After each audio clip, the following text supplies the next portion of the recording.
All right, so today we're going to actually start talking about our trigonometric functions. I gave you a little teaser last time I saw you, showing you the connection between some distances on a circle and this wavy graph that I called the sine function. So we're going to talk about sine a little bit more today, but instead of circles, we're going to talk about how sine relates to right triangles. So I'm going to remind us of a couple of things about right triangles. So a right triangle obviously has a 90-degree angle in it. And then we have this formula that you will have learned in high school. If we label the side lengths ABC like this, then we'll get a squared plus b squared is always equal to c squared. And so that's our equation that we call the Pythagorean theorem.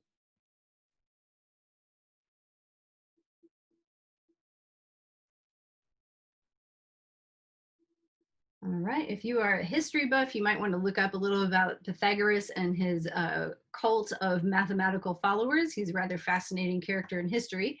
All right, but he gave us this theorem here, a squared plus b squared equals c squared. And we just have to remember that that c squared always has to be that side length that's across from the right angle. We call that side the hypotenuse. So let's write that down on this one, the hypotenuse. All right, so that side is always called the hypotenuse. The side length that's not touching the 90-degree angle, that's called the hypotenuse. And that side always has to be by itself on one side of the Pythagorean theorem. All right, so the other two sides have names, but they have names that are relative to the angle that you're interested in. So I'm gonna label an angle up here in the upper right corner. Alpha is my favorite angle name.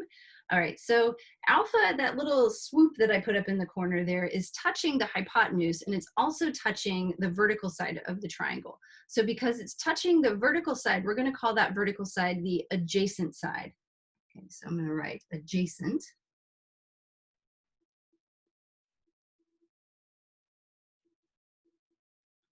All right. And let's see, the third side, the one that alpha is not touching, we're going to call that the opposite side.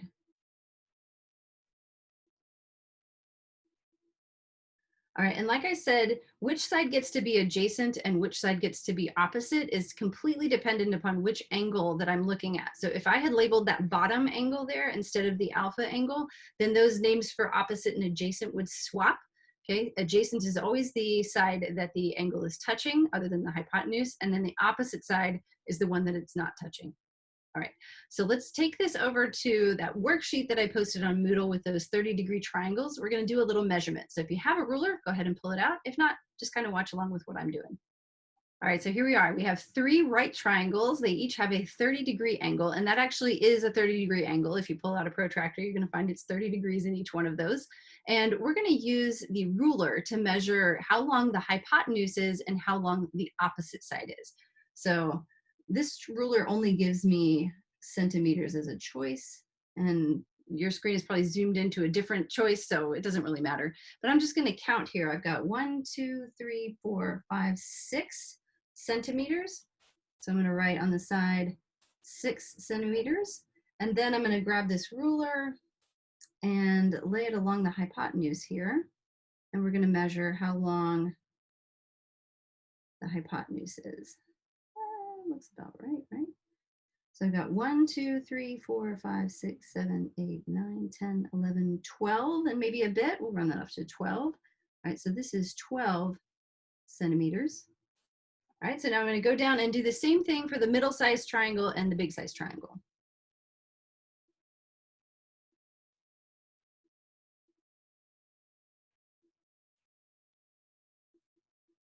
One, 2, 3, 4, 5, 6, 7, 8, 9, 10 and a half.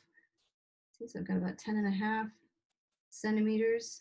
And then let's measure the hypotenuse. See, it's even telling me that I'm on a 30-degree angle there. Fancy. Let me line that up. Okay. About 1, 2, 3, 4, 5, 6, 7, 8, 9, 10, 11, 12, 13, 14, 15, 16, 17, 18, 19, 20, 21. So I got 21 centimeters here. All right, let's do the same thing for the big one. Yeah, as long as it's on a 30-degree angle, let's just keep this here. That's a lot of centimeters. I'm going to count those.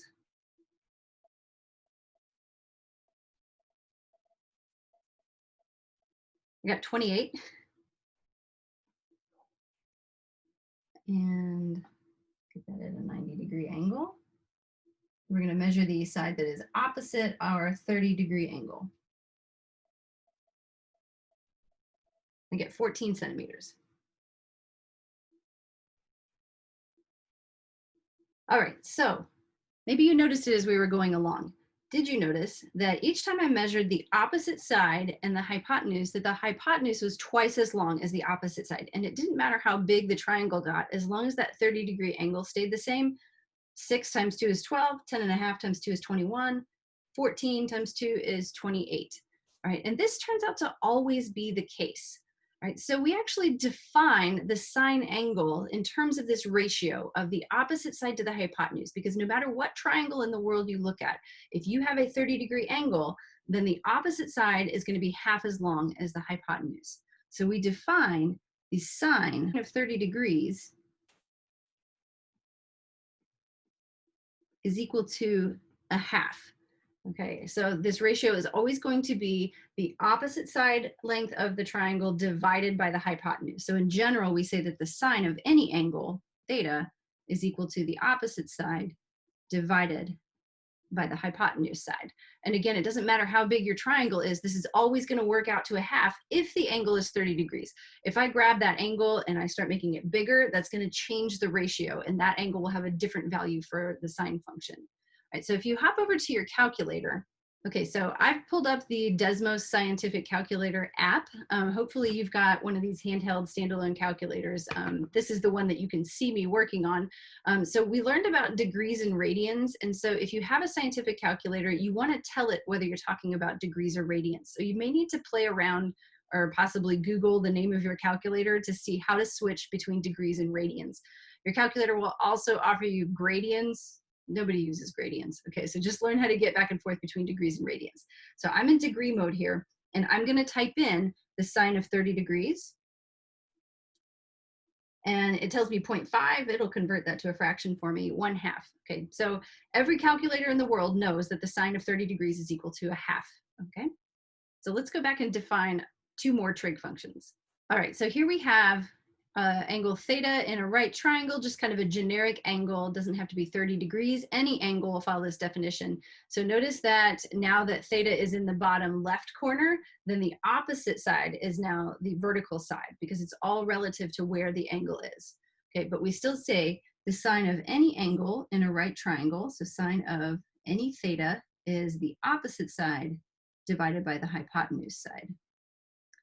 We know for the 30 degrees, that's always going to be equal to a half. We'll talk about other angle values later. If you divide the adjacent side by the hypotenuse, you get what we call the cosine. So this is the adjacent side divided by the hypotenuse side. And then the third function we're going to talk about today is tangent. And that is going to be the opposite side divided by the adjacent side.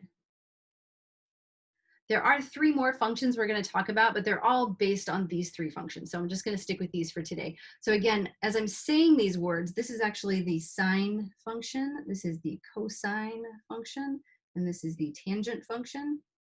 But that is the only time you're going to see those 3 words written out. We always write them with the SIN, COS, and TAN abbreviation. All right, so we'll work on this a little bit more in the next video.